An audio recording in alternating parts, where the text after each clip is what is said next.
what we're trying to do is help develop your ecosystem of people. The model is a process and a system, and then we're going to bring it to life with an action plan. So just briefly, the model, for those who did not do the first one, is everybody kind of familiar with this? Did you do some homework?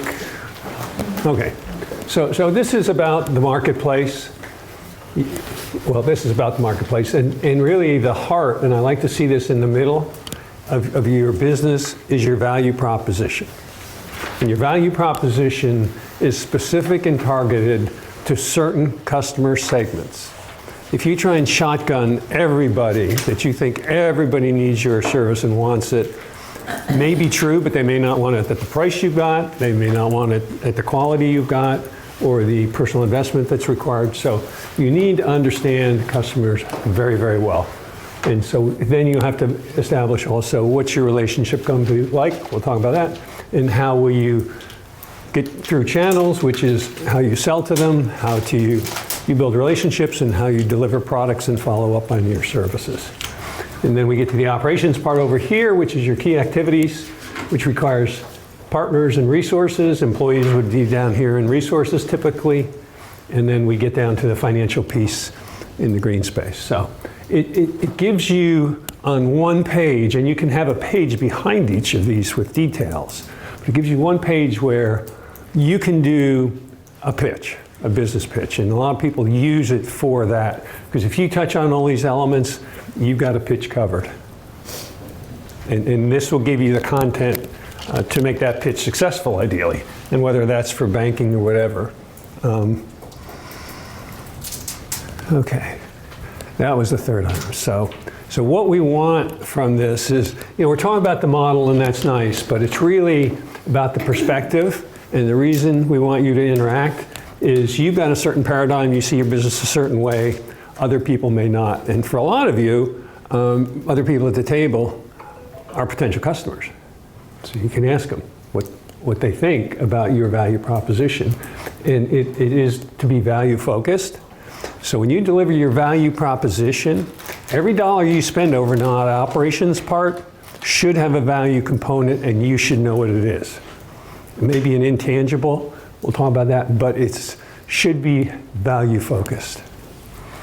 And then we'll get to goals that come out of this model.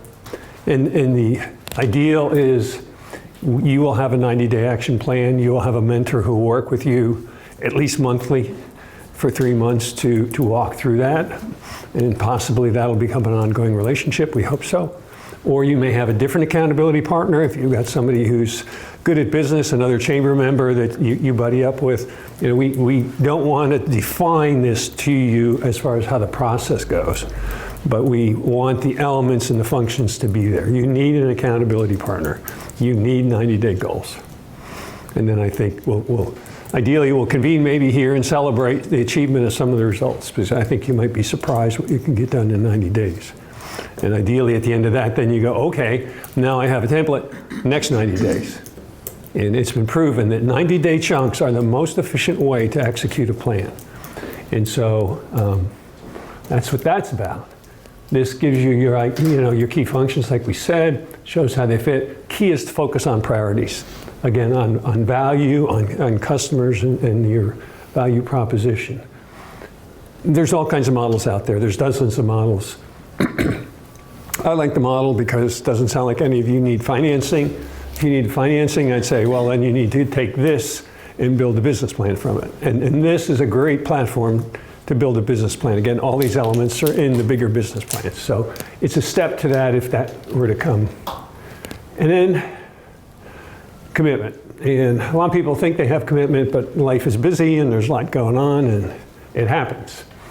So you need to be objective. So don't think you know everything about everything, or you're the only one that knows about your business. You need to have a certain level of expertise, both business and in your specialty. And then we want to make you accountable. So that's why there's going to be measurable goals as an output of this, and a check-in and accountability partner. And we seated you also to, if you get comfortable with each other, maybe you can be accountability partners for one another. Again, we don't care the structure, we just want to make sure the process elements get taken care of. Okay, so that's the high level summary.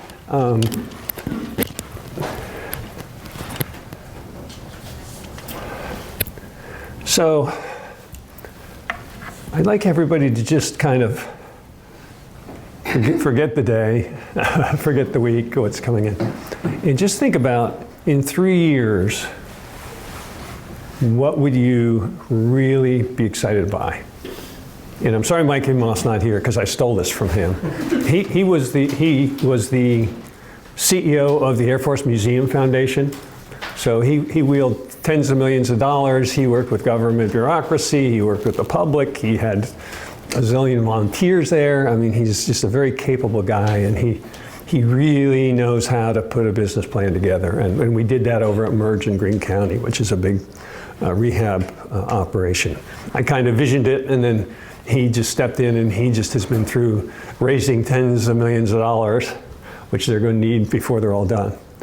So think about that for a second. Does anybody have a vision at this point? Because you should have a vision and values, and then we can get to all this other good stuff. But if you don't know those, you really don't have a rudder on your boat, is the way I would use the analogy. I used to do coaching for pay. I like doing it this way better. It's just who I am. And I was a businessman for 40 years. And I just love the interaction and helping people and seeing them succeed. And a lot of my clients have. But anybody have a vision of where they would want to be if we are successful here in 3 years or not? I'll just say, I have a photography business. I go to daycares and preschools and take pictures. And I would love in 3 years to have to turn people away because I don't have days available, or have to hire someone to be like a second photographer to take schools on. Because right now I have days when I need more people, and so I would love to be at the point where I have to, say, sorry, I don't have room for you, you'll have to do that, some other month. Well, and the ideal case will be, one, that you do those that you are the best at. And that's what we want to get here. We'll talk about that. Where these are people that call you every year, right? That repeat customers is the gold standard. And then there's other people that you go, well, these are once and dones, or it's going to take a lot of time, or it's not my proficiency. And hopefully you'll have a network and you can help other people and say, well, here's somebody that I trust. So one of the values I like to see companies have is that you are not here to become a billionaire. You are here to make the world a better place. And most of you all are, I am. And I think we've lost that to a degree in what I call industrialized business. But that's really what productivity has always been about. If you had a farm, you fed people. If you had trees, you made lumber or firewood. I mean, we're here together. And that's part of the reason I want this in person. Because we can build bonds, we can say, and I tell my wife all the time, I said, I run into good people every day. Every day. And it's really heartening in a crazy world we live in, right? So good, thank you very much. But you get the point there? That you really think about that vision part. And we're really not going to talk much about it, but it is kind of a prelude to this. I have one. Yeah. What I would like, I don't want to say I can't believe, but what I would like to say is I would be quite impressed to have my business, my product as a product line with a corporation that has a domestic focus, but it's also carried globally, because there are several of my targets that are like that. They have domestic products here, but then they also have a global presence. Nice. And that's something, I don't want to say I can't believe it. I just want to say that I would be so impressed and excited to see that in 3 years. Yeah, that would be impressive. Anybody else before you? I would. Yeah. I can see my company supporting other coaches that I can collaborate with. Yep. Well, they are helping the CEO, the presidents, and then just help the people under them, where the Hispanic people can be also be identified with leadership training, so they can become Okay. a leader as well. Okay, good. Well, keep score in mind. And Phil happens to have worked for, I don't know how many, what size company? Did you? NCR for years. Yeah, okay. So he's been with big companies. I think you've been international. This is what he aspires to do. When he came in, he said, well, I like little companies, but my experience is all with mega international. So, and so he may not be helping you necessarily, but maybe your clients to reinforce your value that you bring. So, that's the kind of collaboration we're after here. Let's work together. Let's make it a better place. Yeah. Okay. And I think we know why it's important. So I talked a little bit about the value proposition, and it's the heartbeat of your organization. And I'm not going to go through the fine print, but value proposition falls into categories. It's needs, and I guess you can read that. But what is the customer trying to accomplish? What jobs do they want? That's kind of the tangible thing that they usually have that they've identified. But the other one is pains,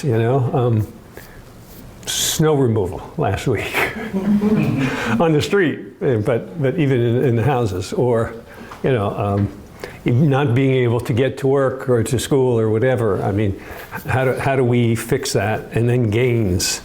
And gains is where we kind of put things that may not be, could be financial gains, could be social benefits.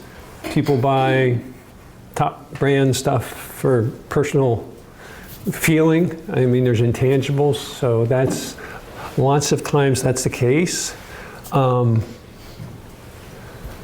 What isn't really in the value proposition in the majority of cases, and I want people to kind of guess, it's not an obvious one, but what is not in the value proposition that everybody looks at as a buying criteria? I just want to have your brains focus on that for a second before I tell, because I don't know that anybody will get it. The goals, the sales. Sales. This is a customer who's making a choice. Oh. What criteria needs, pains, gains? What's one that's pretty universal, but I contend is not really in the value proposition? Would it be the competitors? Price. People don't really buy on price. They do, but a bunch of other criteria have to be fixed. So the only time price really comes in play seriously is when you have a comparison. And then you go, okay, what do I get for that price? And in all of these real values, because you're exchanging value for price. Ideally, my value is above my price. My wife bought a mattress today. Macy's is going out of business. 60% off, right? Well, but then you've got to get it shipped. She has to get it shipped from Cincinnati. Okay, set up. You want it dropped at your front door? Oh yeah. Or brought into the room, or set up. Well, I don't want to wrestle a mattress in my house, so we go all the way there. So there's an ad. So when you look at the final cost, it's much higher. It's still half the price of what it would have been. But there's all those values in there for us that you go, okay, price is just a comparison. It's not a value, part of the value proposition. And I want to really enforce that, because it's something you have to educate your customers against, especially consumers. Any questions on that part of it? Because then we get down to what the value proposition really is. It should be a concise statement of your offering. We're going to let you do your value proposition real time here. But again, value provided to customers, net of benefits value minus cost. So again, if your value is above the cost, this is what the benefit to your competitive advantage is. And that's the value of making value proposition the heart of your offer. And coming around to price after the fact. And you may not be a mass market person. You may have a segment, but people do very, very well with segments. So examples of getting a job done, price, cost reduction. We do have price in it, but again, that's kind of a follower to me in this. Cost reduction, risk reduction. Lots of times people don't think about risk. We're generally optimistic, and it's been proven that people are very poor at assessing risk versus benefit. They always underestimate risk, and sometimes if it's something, again, they want to do, they'll emphasize the benefit. And it could be some, again, newness, performance, customization. There's a lot of things here that you don't think about, but maybe how your customers are making decisions. And you're going to have to ask your customers because you've got assumptions. And a lot of this is you're operating on assumptions right now that may not be valid. And I've learned through the years that as I got closer to my customers, I understood their businesses better, and I was always business to business, that it got really apparent what they were doing. And one big one is life cycle cost.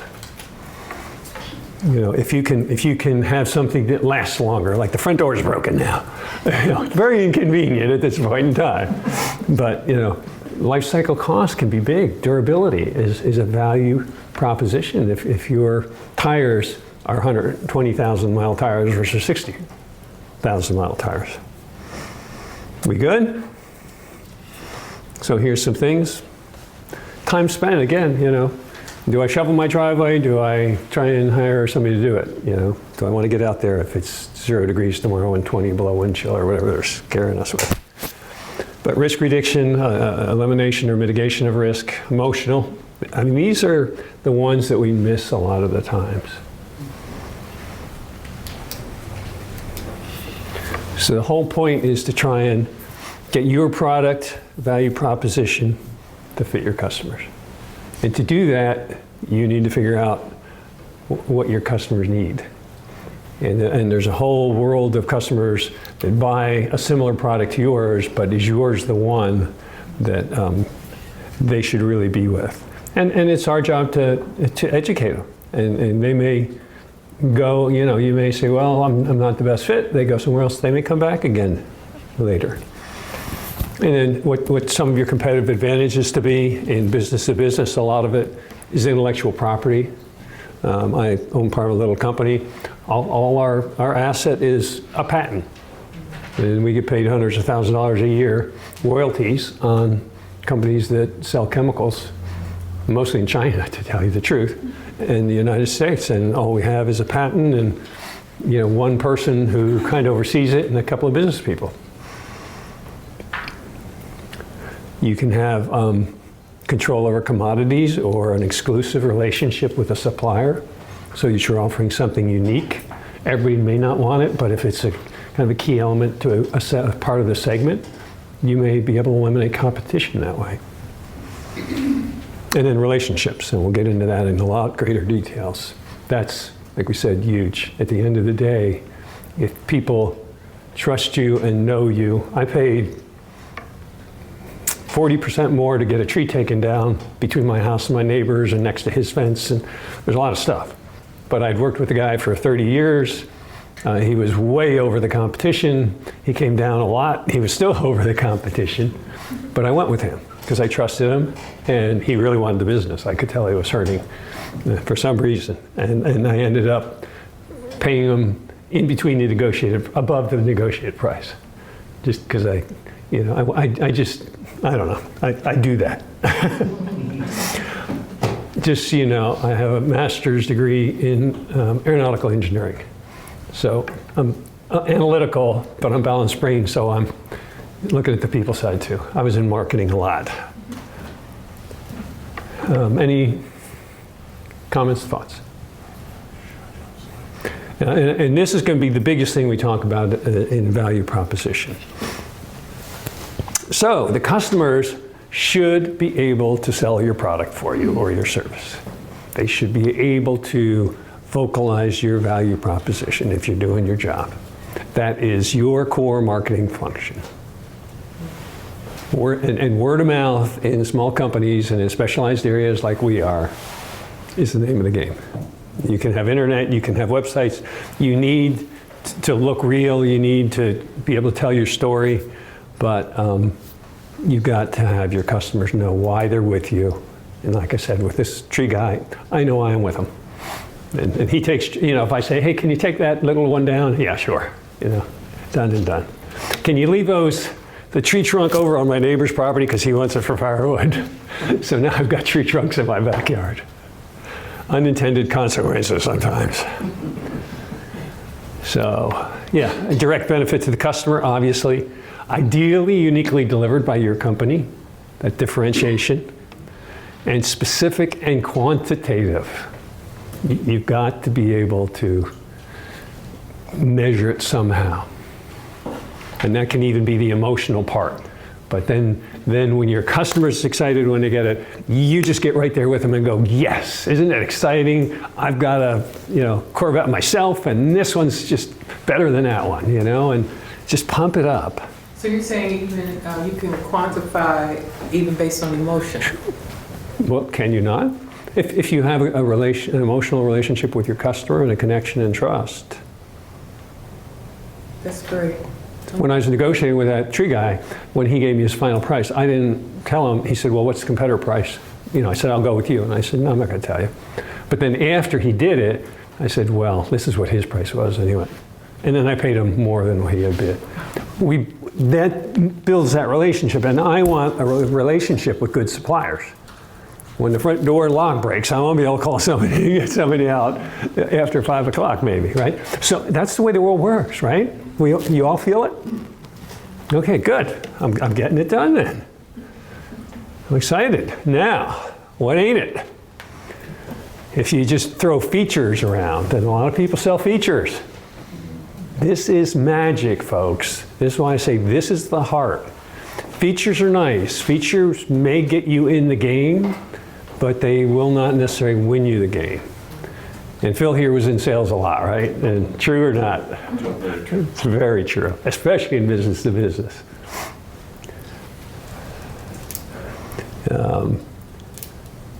And a word ending in ER, I forget the power of that, but it's again, it's kind of a describer, not a value. And your value proposition should link to a customer segment. You should know who that's most important to. Doesn't mean you don't sell to people outside your segment, but you want to know who you really want to lock up as long-term repeat customers. Or it's not specific, or it's a nice to have instead of a got to have, and not enough customers care. If you can't get a big enough segment, then you've got to. Then we get the operational cost side of things and say, does it make sense? So in this model, can be done for your business. It can be done for an element of your business. We're SCORE mentors. We do all kinds of mentoring, mainly mentoring. This workshop is a test case. We haven't done it before this way. So you are going to give me feedback on the value of this course to you and how we need to change it to give more value to the next class. So just so you know, we're going to walk the walk. And I'm in this, for myself as well as for you guys, because I'm excited by it. I think this could be really changing for a lot of the businesses. So what I'd like you to do, there should be a sheet with this on your table that you can access.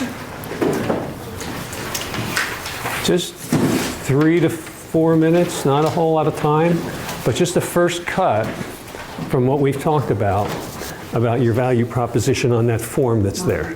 Let's get back to I don't want to break down the conversation, but we'll have a little break after the next session.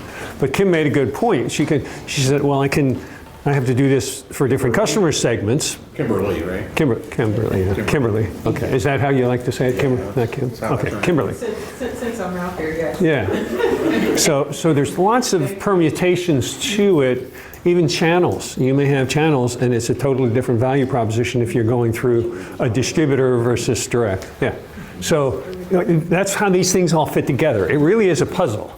And it's a beautiful thing when you get all the pieces of the puzzle together. In fact, I ought to do that. I ought to make this a puzzle instead of a chart, right? I love puzzles. So before we can really test our value proposition, we need to figure out what our relationship with our customers are and who they are, what they want, right? Pretty obvious.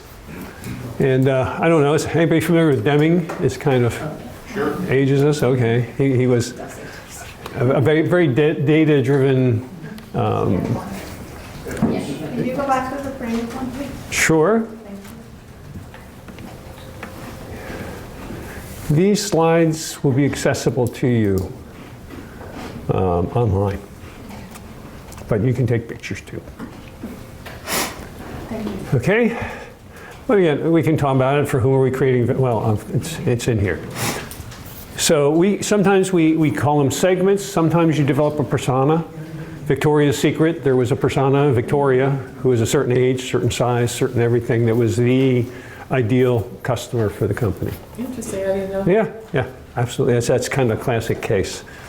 You know, you've got and then who you're selling to, businesses, business to business. There's usually a value chain in there. We'll talk about that a little bit. But the big thing here is customer discovery.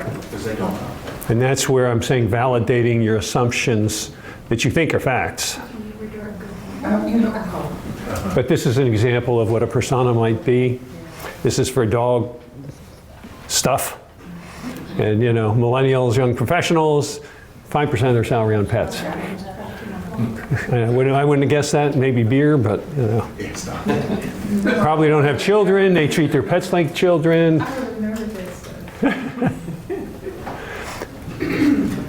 So you'll see them on social media with the pictures. So, you know, it's pretty specific. I mean, you know these people are going to spend money and they're not going to worry about price so much, right?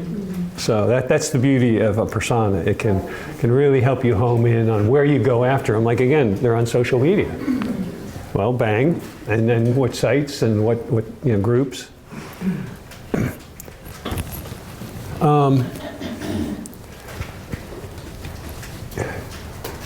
People very often don't know who their customer is. And in fact, even when you're talking about individuals, like my wife and I, my wife's buying a mattress, but I get to have some say on it about lifting the mattress, for instance.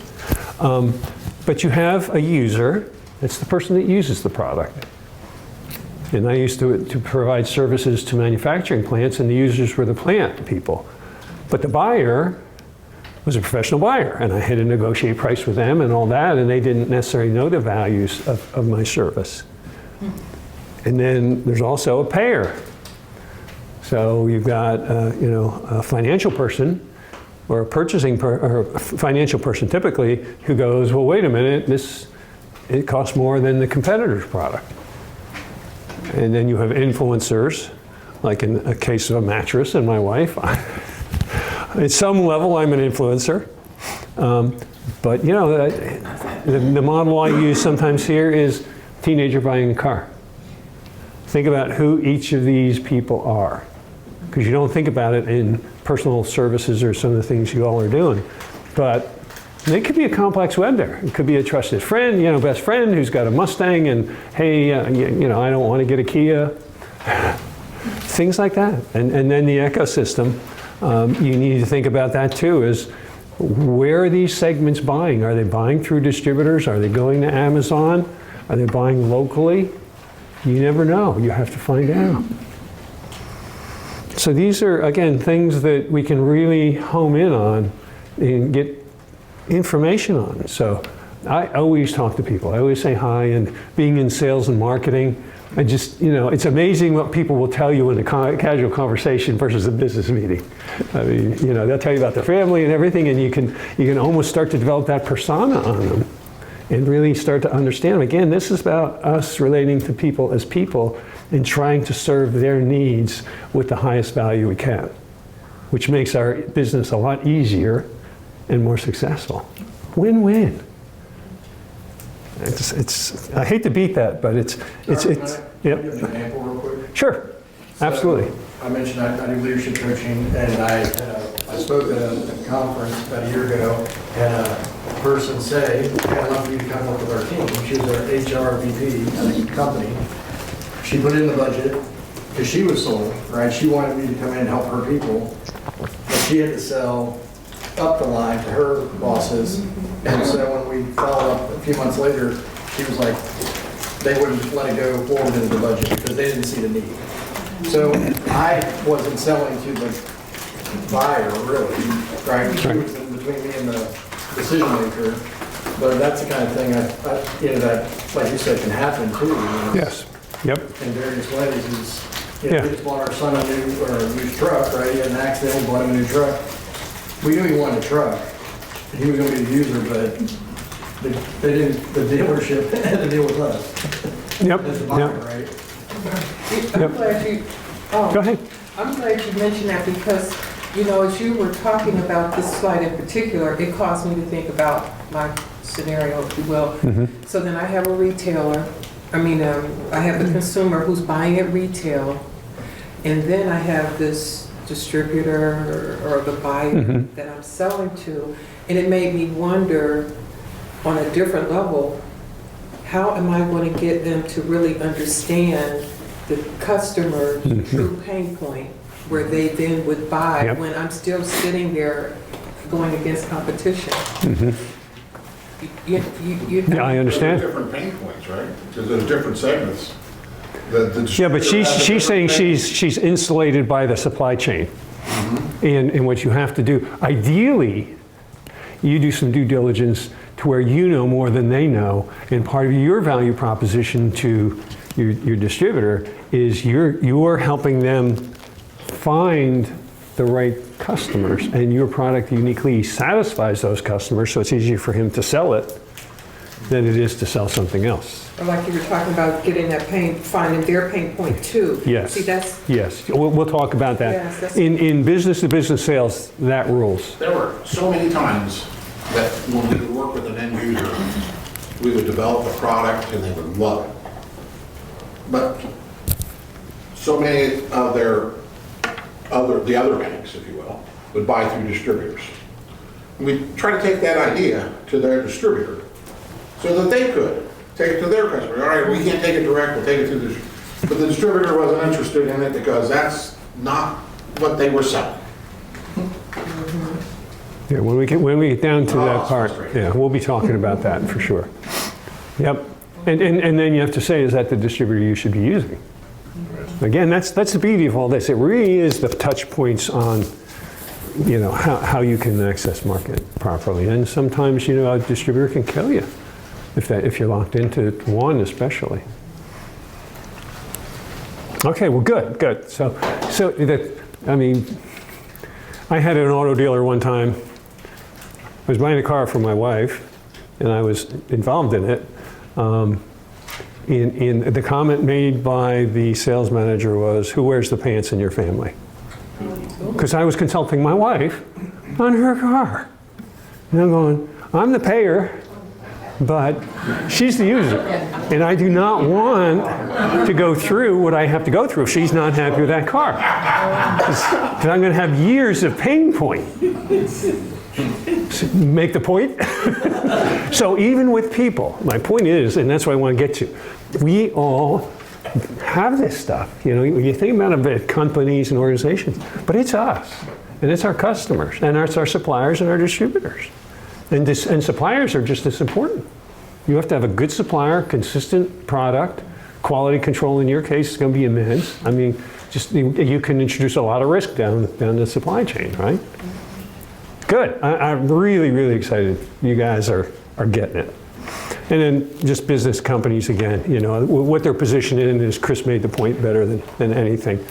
You know, who do they listen to? And lots of times, I mean, you know, that's why when you chat with somebody, and yeah, my uncle's into cars, and you know, I talk to him about this. Well, then when I'm putting together my sales material, or even website information, or other things, I address some of these other people and what their possibilities are. You know, what their questions are going to be, what their value is. So you're not dealing with that one person that you're trying to sell to, you're dealing with an ecosystem around them. That's the point I want you to take away. Because they're going to talk to their friends. I mean, my wife has this walking group of 5 ladies, and you know, they trade a lot of stuff on how they buy and select things. So, how do you figure this out? Right? You haven't done it yet, generally. Well, you have a hypothesis. And my hypothesis is that this workshop can deliver value to you guys. And that you will then have the commitment to go forward and utilize it and set goals and be successful. Well, I'm going to ask you to validate that for me because I want to refine this for the next group of people. So I'm testing interviews, pre-orders. People used to use this for apps, and really this came out of apps. And what they figured out was rather than doing all the lines of code and making it fully functional and then doing a beta and then having failures and bad things happen and people talk trash, they just came up with, hey, here's the screens. Nothing happened, but you can do this, and then if you hit this button, it goes to that and that. You want to pre-order at $50. And that's where some of these Kickstarter things and things like that, where they say pre-order comes from. Part of what they're doing is they can also put out features and benefits and see what people buy or don't buy. And so it's a Kickstarter. Okay, you can have access to this workshop series for $100. Do people pre-order or not? They're basically making a buy decision. And then you assess and analyze, then you adjust. Because more often than not, you're going to learn some really good stuff. Guess, ask, listen, guess again. Hypothesize again. So it's a testable belief about future value creation. So it can start at a general level. So Phil makes a decision on buying a car because of brand. Phil only buys BMWs. He doesn't mess around. Right? You got one. I saw you come in. So yeah, specific. It's like the persona. So you start with general, and that can be two variables like price and brand, and then you refine it into gain and solution. Because there's usually a primary criteria and then other criteria. People aren't making a decision on one thing. So this is an example of batteries and maybe cars. Battery manufacturers prioritize performance over cost. Okay, price is not the big decision maker for them. That's the go, no-go flag. Then you get down to the technical people who are going to be making the decision. And lead acid battery engineers prioritize charge acceptance over other criteria. Kaboom, right? Look at that. Once you get the people you're dealing with and what their roles are, now you can do that. So in your value proposition, do your primary screen on the big things and then get down to refining it on more specific. Quick question, Art, because if you're not dealing with the buyer directly, how can you help the person who has to sell the buyer? How do you as a business person? You educate them. Equip them to go. Yeah. It's on your behalf, right? Yeah. It's an education. And when I was in business, I absolutely wanted an advocate in the customer. And usually there was one, an early adopter or the person who really is the pain. When we were servicing the automotive industry, and we were doing big auto, and they were the kill you on price. But we gave people on the floor that good service. So when the purchasing guy came back to the plant manager and said, hey, we want to switch because these guys are cheaper, the plant went, oh. But we really, I mean, and the thing I say is, we had people that would come in on call Saturday night, 11 o'clock, if there's a problem in the plant with chemicals. Before that, the operations manager got the call. And if he was out to dinner, had a few too many to drink or whatever. So whenever that happened, we added value and we documented it. So it's subtle stuff sometimes, but once you know, but yes, you have to, that's why you need to know that you're not talking to one person. You've got to, and in the conversation, you can talk about who that is. Okay, how long is this going to take to get through? You know, what's the review process? And I ask those questions all the time just out of habit now. You know, you map this out, and once you're having a conversation and you trust, and they show you're not trying to sell them, you're trying to get information to get the best. And you know, people know I come to serve. I really do. I mean, and once you're that kind of relationship, that's what I'm saying. The people part of it is so important, so that you've got trust, and then you've got credibility. And if you don't, none of this, don't bother. It's pretty cool, isn't it? Really? I mean, it's like, I've spent a lot of years learning it though, in the real world. So yeah, quantifiable. So we'll go on that case study still. We want metrics that matter. Again, priorities to these people. Stop, start, lead acid battery manufacturing engineers. That's pretty specific. But this is the gatekeeper from the technical standpoint. And for these batteries and these cars right now, you better believe this guy's got a lot of clout. Quantify a 50% increase in charge acceptance before adopting new technology. Now, why would that be? Why wouldn't they take 15%? Phil, 15%, I can give you a great battery, but it's never been tested before. What's risk? I got to re-engineer your product and a bigger product. Oh, is risk a pain? And people are risk averse.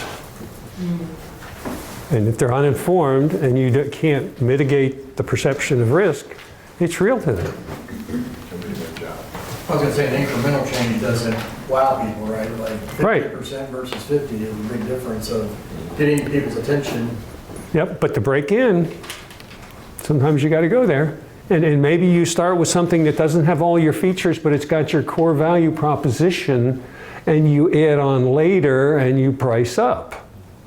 You give them the basic massage package, but then later you can add different things to it, you know, and then more specific. Once you build trust, then they go, okay, this works, this is good, I like this person, you know. So it's not a all or nothing. Think about it that way of how can you incrementalize your value proposition, and that's why you want to know the deal breaker, I would call it. And then we have these guys show up. This is all great, right? But man, Barney's competing with me. And Barney is the cheapest, lowest, meanest guy I know. So you need to know who Barney is and what's he bringing and how can you differentiate yourself. And sometimes there's indirect competition.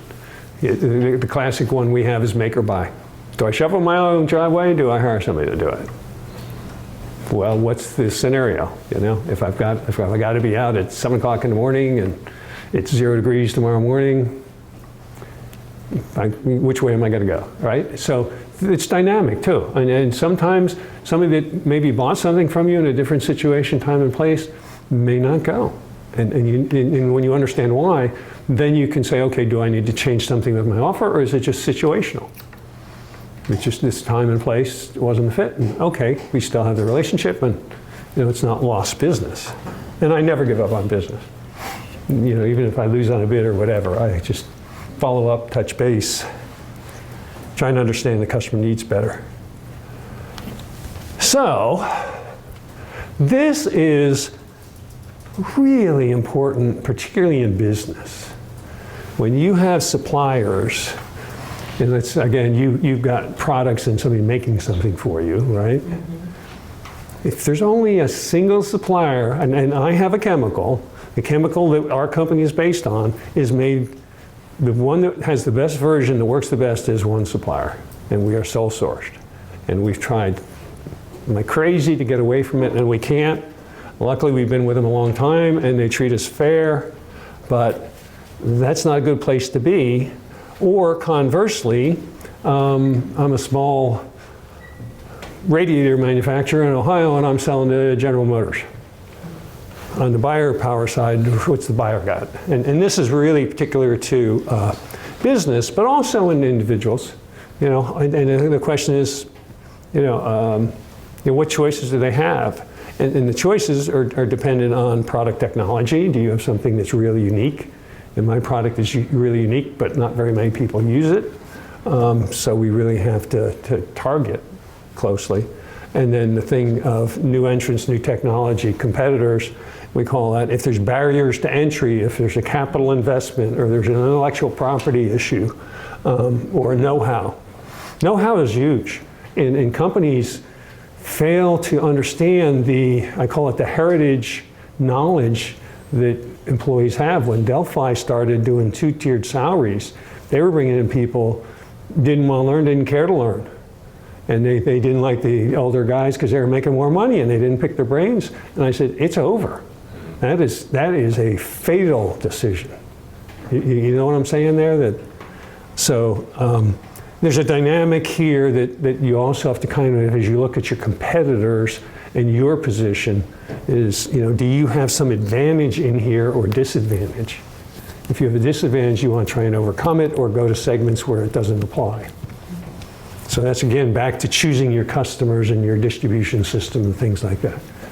If you don't have relationships, into the medical distribution field, you are going to have to go through a distributor at some point, at least until you get your brand out there and your name and whatnot, and then maybe you can go beyond that. But in starting up, it's really hard to go out there without somebody who's got some kind of existing brand and trust with their customers.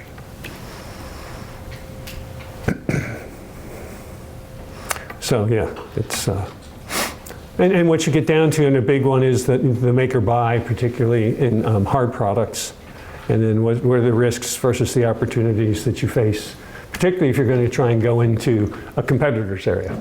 Because that's the other side of this, is we can talk defense, but there's also offense. If you find a weak point in a competitor situation, you can apply this same thing to the competitor. And if I lay my value proposition up there and I can figure out what theirs is generally, do I have an advantage? Well, if I do and it's critical, then I hit them where it hurts. And then that's how you win. You ever do that? Oh, okay. I thought you might. Once or twice. Yeah, we in business, it's really, really tough. And a lot of this applies there in a big way. Question with regard to that. So, for example, if you're speaking with someone and you are a buyer and you are addressing the competitor and what they may not have or not be providing, Mm-hmm. does it have to be, so now going back to how we quantify whatever it might be, would it have to be hardened research that you use, or can you even include reviews or what customers are saying, in the internet space? Well, I would say you can use a lot of things as proof points that demonstrate what you are saying, rather than just believe me. You go, well, in this situation or with this brand, you'll see this. And that's where we want you to be sure to have an awareness of your competitors that you're facing. So even with your customers, who else are they going to, or who did they go to before? And why do they like you better, or what did they like about them that you don't do? And that's where some of this conversational stuff, and you're lots of times face to face with your customers, and what you guys all do, build the relationships. Everybody's not an extrovert, but when you're there, like I said, I approach it from an engineering standpoint. To me, it's a game. I want to know the pieces of the puzzle, and I want to put them together, and then I want to have a beautiful picture. So I come at it from the analytical standpoint, but in a very collegial way. And I think Phil's the same way from the standpoint of a lot of people that do business-to-business marketing and things are very analytical as well as personable. You think of the sales guy that's just the best sales guys know the game. They know this stuff, whether they learned it or they know it intuitively, and they win. And if you change the rules, they'll win again. I used to change their pace, commission rates on different goals and metrics because of the value proposition when it shifted.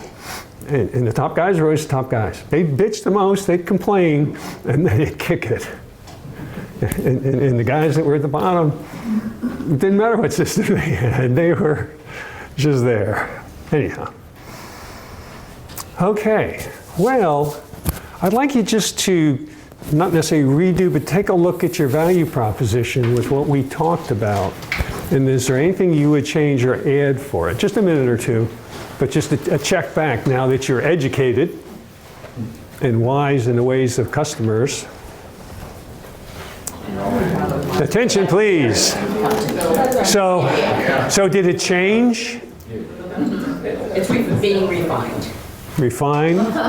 Yeah, good. Well, then I taught you something. That's a thumbs up.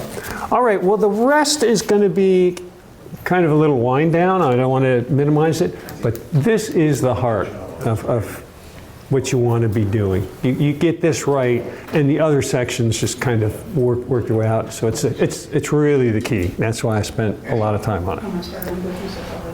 So, slide. The point is that what the model is, think of it like kids playing in a sandbox, and they visualize and they create and they have fun.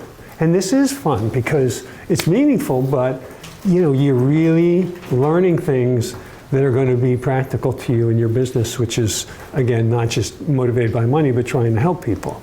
So have fun with it. And that means also engage other people. I like the conversation in the tables. This is what we were after, is that you really are working with each other, and if you want a mentor, you get yourself established, and not just the guys in this room. We've got other people with different expertise that may be able to help you. So I like this analogy of playing in the sandbox with it, because we kind of want to get rid of some of our blinders and our inhibitions and our limitations. And that's what strategy is really about. Like I said, vision and values. It's about the bigger picture. And when you get the bigger picture kind of established, then you can come back into things like, well, does this violate my personal values or the values I want from my company? And if you've got employees and you do that, you lose all credibility on that the values mean anything, which a lot of companies do today, especially the big ones. Okay, so customer relationships. That's another box in there. I should have put a little yellow thing, but I didn't. So the first job is to get customers. And then there's a funnel to do that, which is standard sales things of creating awareness that you're out there and you've got a product that it might meet their needs, triggering interest enough that they go to your website or wherever you are marketing. They give you consideration and then they purchase. And what you really want to do is you want to get this viral loop going where they repurchase. So as you look at your segments, think about it, is it a one-time buyer or is it somebody that's likely to be a repeat? And if you can do that, that's really good. And the corollary to that is to keep them. This attrition will kill you. It costs you 10 times at least as much to get a new customer as to retain one, especially a good one. So people sometimes forget this, so you need to know this number. In each of your customers, you need to know what their utilization rate is. Are they coming weekly, monthly, quarterly? And what are they spending? What's their service package? And then the other thing you do is refine. It's nice to have a segment, but then you should then, if you've got your really core customers, you want to profile them with what their specific value proposition is. Because even the people that have your general value proposition, they may not all have consistent value propositions on the secondary factors. And we'll talk about secondary factors a little bit. So then the other thing you want to do is you then want to take those customers and expand them by either selling to people they know and getting referrals, cross-selling your product or representing another product service that complements yours that adds to your value package. Upsell, try and see if you can get them to buy more for some reason. And then even unbundling, where you have certain things that are one-offs. So the point is, once you get them, keep them and figure out how to satisfy more of their needs, because it's a virtuous cycle. The more satisfied they are, the more loyal they'll be, the more they'll refer people to you. And now we get to that magic thing called word of mouth. That's what this really says. So then, would this also, or I shouldn't say would, but how might this correlate to scalability? So for example, if knowing that I may have a certain volume that I want to sell, let's say first year, second year, and then recognize that I want to scale, how then might this correlate with that? Well, that's when you're evaluating the potential of a customer or a supply chain partner. And sometimes people try, to get to scale right out of the gate, and that can be hard, because bigger companies are more risk averse. They've got established suppliers. Sometimes you go for somebody that's new themselves and trying to break into markets. And what we used to do in business to business is you go after number 3 with an innovative product, not the top guy. The top guy's got a research department and they're already doing it, and so you've got internal competition in that case, where those guys are saying, we got this covered. I was talking to Blanca, and I said, if there's an HR person already in the company doing what you're going to offer, don't bother. You've got internal competition there. So keep in mind the internal competition. And again, working with a mentor, the good news is that they can help you drill down into this in specific situations, and we will be doing that. So this is just an example, and they're specific on how web mobile products do this, and it's just that you and your sector may be different than somebody in a different sector. So you need to craft your specific model for this on your business. Excuse me. And like we're talking about, repurchasing, lifetime value of a customer is you should know the average lifetime value of your customers. 50% might stay with you for 10 years. That's wonderful. Some may stay for 2 years. But what is the average lifetime value versus when we get to the sales and cost part, what's it cost you to sell to them? Because sometimes you lose on the first order, the second order, maybe the third order. But over time, these people may give you a big number, especially if you're wanting to scale. It's called loss leaders. We've heard of that, right? So that's another element we can look at. And then you've got scalable pricing. Again, if you get more volume, your sources normally will give you volume discounts, and you can pass that through. Again, if there's cross-selling, upselling opportunities, that can sometimes not cost you much, not make a lot of profit, but it brings in money without a lot of effort or risk. Product line expansions and lead generation for third parties. If you have satisfied customers, again, make them your salespeople, or at least get their contacts, other people that might be doing that. So these are channels. It includes sales, marketing, distribution, and follow-on support services. And a lot of people miss the support services, especially from the standpoint of evaluating the quality compared to competition. That can be a differentiator sometimes. If it's easy, it's convenient, that's in your value proposition, right? And this is just physical channels. You can, OEMs, integrators. This is more business to business. But distributors, dealers, retailers, there's all different kinds of distribution. That's a whole subject in itself if it applies to your area, not so much in this room. And then web channels, same thing. So I won't get into that too much. That's right up Kimberly's alley. That's you, right?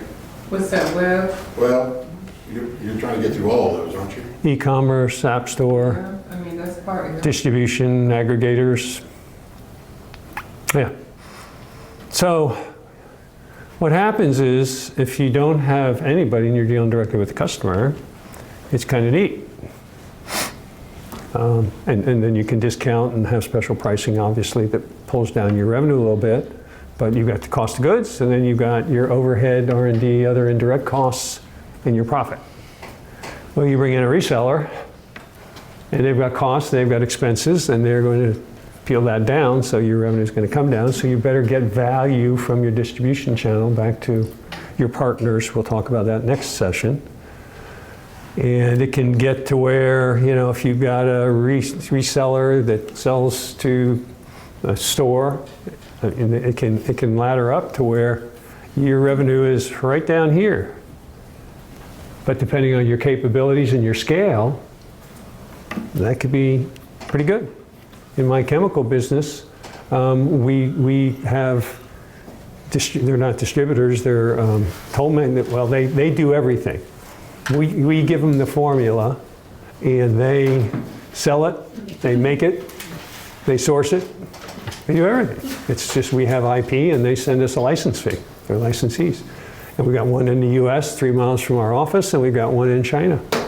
And the one in China, our chief technical officer is their lab director, because we don't want them to have the secret sauce. So we're down here. I mean, but there's 2 of us part-time, 1 full-time, and we've got hundreds of thousands of dollars coming in every year. We paid off over $1.5 million of loans, because it costs us a lot to develop the IP. Absolutely. So okay, so you said that you had the chief operator in China, and they still don't have your secret sauce. How do you do that in your formulating? We provide the key element to them. Oh. It's a very small amount, but it makes all the difference in the world. And our CTO, we have a joint venture with them, we own 30%, but she is their lab director, and if there's problems, she plays the games with other potential raw materials. It's all intellectual property. We can talk about it. Congratulations. Yeah, well, it was a long time getting it. It was 15 years. But now it's an annuity, you know, we just, so yeah, and in business, and this is back to the batteries, you got to know where you're at in the supply chain. You know, how many people are downstream from you, which again isolates you from the customer, and who's upstream, and what leverage do they have back to that competitive advantage chart that I showed y'all. So for business to business, this is immense. So all channels are motivated by money. They're in it for profitability too. But you can add value by giving them training, making their sales people, you know, more effective. Our CTO writes patents for the joint venture, because China requires them to write patents. She trains their salespeople, goes out to customers. I mean, she provides everything she would do as if she was over there. She's Chinese, and she goes over there for 2 months, twice a year. And they pay her half her salary for us and a bonus for the day she's over there. So it's, you know, we've worked it out as a system that's slick. Yeah. Okay? So, as an example, and this is Raj's idea, that guy in the back, so I'll blame him. This is us. This is you. You are my target segment of small business people, businesses in the Dayton region. That's my high-level criteria. I want you to be local. I want to be able to get face-to-face. I want to be able to mentor you with our mentors face-to-face. In smaller businesses, in the $100,000 to $2 million range. We're probably at the low end here. BCC members potentially, or SCORE clients.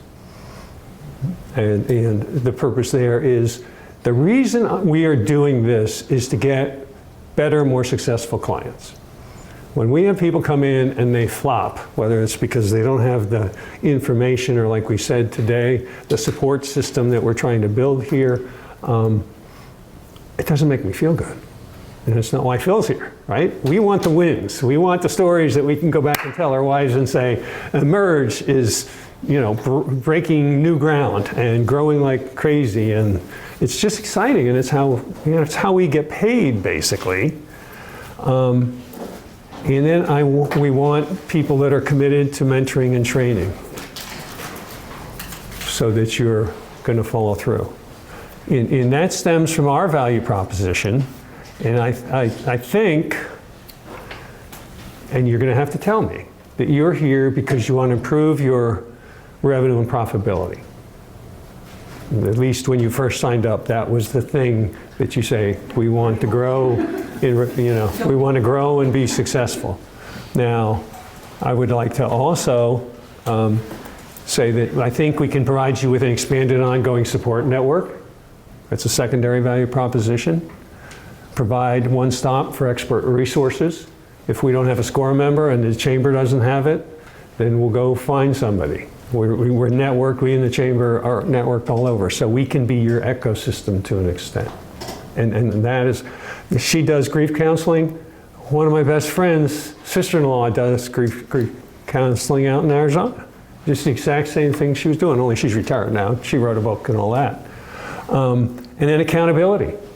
And that's why we want you for 90 days, and if you don't want to do it, it's fine, it's up to you, but in the ideal state, this is what we'd like to do because we know it's a key driver to success. So is that value proposition, what am I missing? That's the question I would pose to you. Think about it and let me know. This is my customer inquiry. Sneaky way to do it, right? I mean, and we get paid for it a little bit, or the chamber does.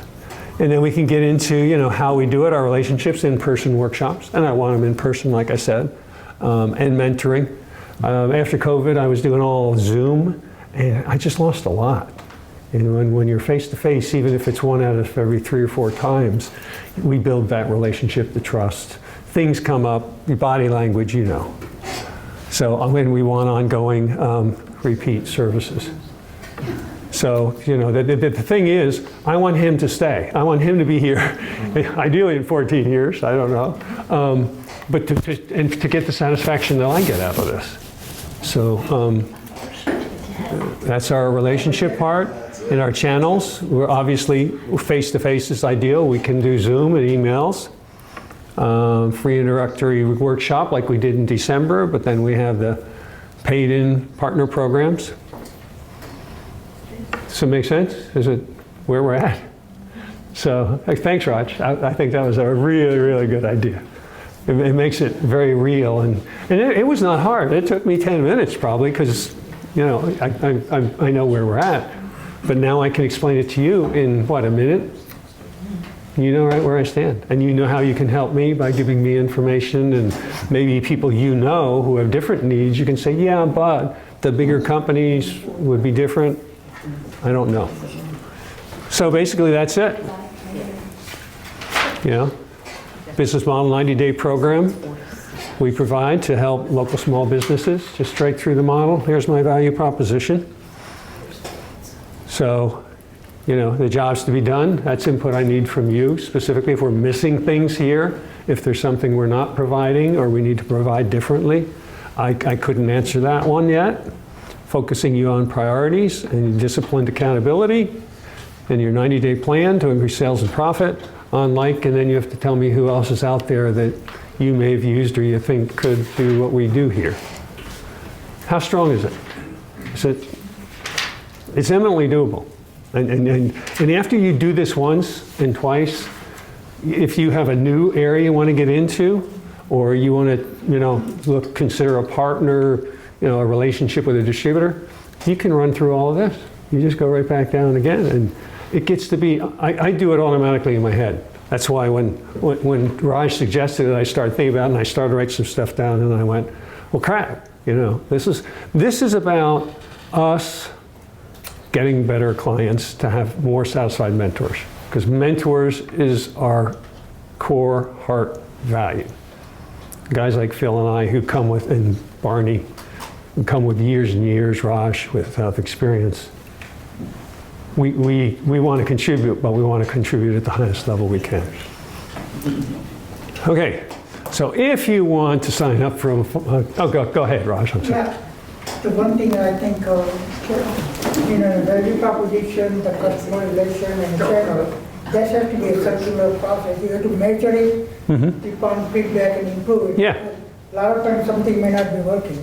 Right. Which a lot of- Or if COVID hits and you go, what is, yeah, it's dynamic, and that's something I didn't express as much as in the introduction.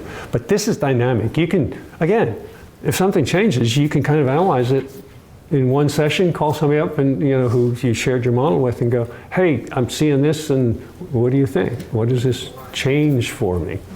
So it's dynamic, and that's as important. And you can also analyze risks. When you start saying what's important to my business, you go, what can go wrong? What happens if COVID hits again to your business? What's plan B? Sean? So you talk about like a 90-day plan, but like my business is not like in a 90-day plan. It is like it's a season from Right. April or May through October.